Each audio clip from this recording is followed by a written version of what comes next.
ఢిల్లీకి సంబంధించినటువంటి వ్యవహారాల్లో కీలకం కేజ్రీవాల్. కేజ్రీవాల్ స్థాయి ఏంటి అన్నటువంటిది, తను ప్రధానమంత్రి అవ్వాలని కోరుకున్నారు. ఆమ్ ఆద్మీ పార్టీ తర్వాత ఆయనకి అటు అమెరికా సపోర్ట్, ఇటు ఖలిస్తానీల సపోర్టు, రైతు ఉద్యమాలని, లేకపోతే ఢిల్లీలో షాహీన్ బాగ్ గొడవలు, ఇట్లాంటివన్నిటి వెనకాల ఉన్నటువంటిది సోరోస్ కావచ్చు, లేకపోతే అంతర్జాతీయ మాఫియా కావచ్చు, వాళ్ళకి తోడు నిలబడుతూ వచ్చారు కేజ్రీవాల్.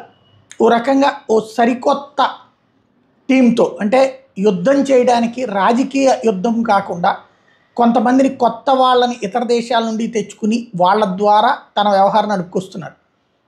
ఆ వ్యవహారాలకి తోడు కోసం తను ఎక్స్పాండ్ అవ్వాలి. ఆ ఎక్స్పాన్షన్ కోసమే గోవా, పంజాబ్ ఎలక్షన్లలో లిక్కర్ కుంభకోణానికి పాల్పడిచ్చినటువంటి డబ్బులతో రాజకీయం నడపడం.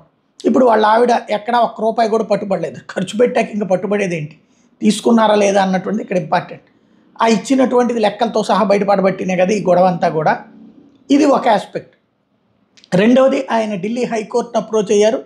తనని ఈడీ అరెస్ట్ చేయడాన్ని తప్పుపట్టారు, అలాగే కేసు పెట్టడాన్ని కూడా తప్పుపట్టారు. ఆ రెండింటి సవాల్ చేశారు.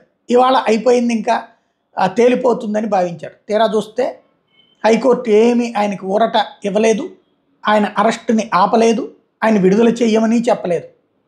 ఏప్రిల్ 2వ తారీఖు దాకా వాయిదా వేసింది. ఏప్రిల్ 2వ తారీఖునకి వాళ్ళు, ఈడీ వాళ్ళు తమ వాదన వినిపించాలి. ఆల్రెడీ ఢిల్లీ హైకోర్టుకు మొన్ననే ఇచ్చారు కదా, ముందస్తు బెయిల్ గురించి అడిగినటువంటి సందర్భంలో వాళ్ళ డాక్యుమెంట్లు వాళ్ళు ఇచ్చేశారు.